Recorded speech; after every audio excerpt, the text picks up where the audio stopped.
नमस्कार, मी निर्भय महाराष्ट्र मराठी निफाड तालुका अध्यक्ष संतोष यादव सुरेश. खऱ्या अर्थानं आज जर आपण बघितलं तर परिवर्तनाचे शिल्पकार ज्या व्यक्तीला म्हटलं जातं ते आहेत अण्णाभाऊ साठे, ज्यांनी तळागाळातील समाजासाठी म्हणजे मला तळागाळातील जो समाज होता त्यांना प्रेषितांकडून वर पातळीवर घेऊन येण्याचं काम अण्णाभाऊंनी केलेलं आहे. आणि त्यासाठी आपण म्हणतो की 1.5 दिवसाची शाळा असताना सुद्धा त्यांनी मोठमोठ्या कादंबऱ्यांनी लिहिलेल्या आहे. त्यातली फकीरा ही कादंबरी ज्यामध्ये त्यांनी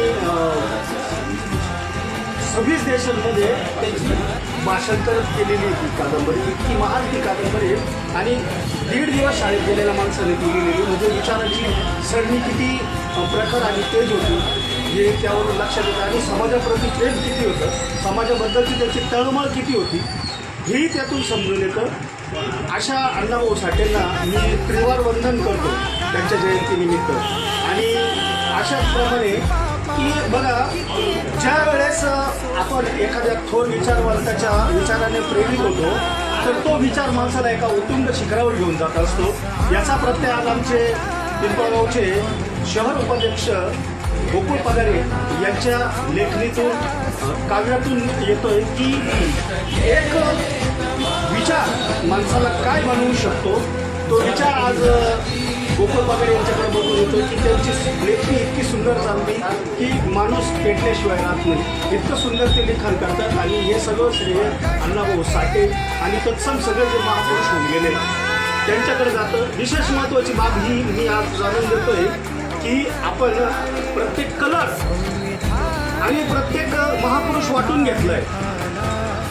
तर बघा काय आहे की जो महापुरुष जन्माला येऊन त्यांनी जे कामं केले ते केवळ एका समाजासाठी केलेलं नाही आहे आणि एक समाज पुढं ठेवून केलेलं नाही आहे. प्रत्येक समाजासाठी ते उपयोगी असं ते काम केलं नाही, परंतु समाजाने प्रत्येक जातीला आणि प्रत्येक धर्माला आपला करून घेतलेलं आहे.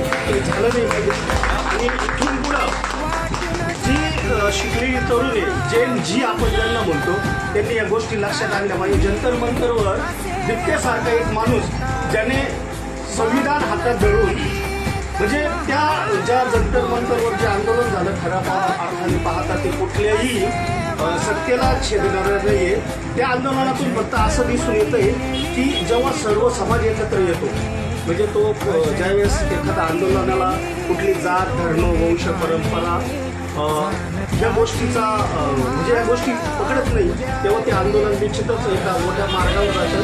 आणि असंच निर्भय महाराष्ट्र पार्टी ज्या हा असा पक्ष आहे की जिथं कुठल्याही जाती धर्माला कारण आहे आणि नसणारे सगळ्या जाती धर्माचे लोक एकत्र येऊन लोकशाही आम्ही फक्त वाचत नाही, लोकशाही आम्ही करतो.